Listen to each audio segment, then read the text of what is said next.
ব্রেকআপের পর মানুষটি ভীষণ হতাশায় ডুবেছিল। ঠিক সেই সময় আকাশে একটি উল্কা ছুটে যেতে দেখে সে সঙ্গে সঙ্গে একটি ইচ্ছা করে। সে চায় যেন মানুষের আসল পরিচয় দেখতে পারে। ইচ্ছা শেষ হতেই উল্কাটি হঠাৎ তার দিকেই পড়ে আসে। সেই ঘটনার পর থেকেই সে এক অদ্ভুত ক্ষমতা পেয়ে যায়। সে এখন মানুষের প্রকৃত পরিচয় দেখতে পারে। একদিন সে একটি কোচ বাসে ওঠে। কন্ডাক্টর তাকে সিট বেল্ট বাঁধতে মনে করিয়ে দেয়। ঠিক তখনই তার চোখে কন্ডাক্টরের পরিচয় ভেসে ওঠে। সে আসলে একজন রিয়েল এস্টেট এজেন্ট।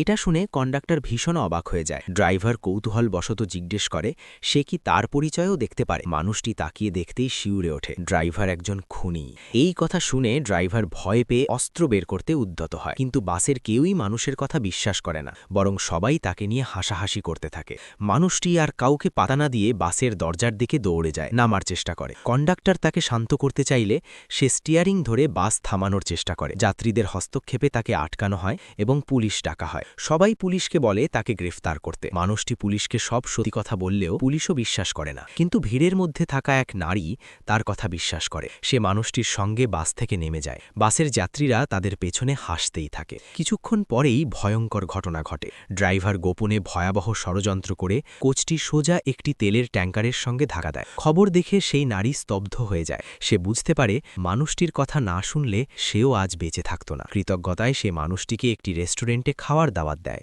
ঠিক তখনই সেখানে আসে মানুষটির প্রাক্তন প্রেমিকা। সে তার নতুন ধনী প্রেমিকে দেখিয়ে মানুষটিকে অপমান করার চেষ্টা করে, কিন্তু মানুষটি সেই ধনী লোকটির দিকে তাকিয়েই চমকে ওঠে। সেই লোকটিও একজন খুনি।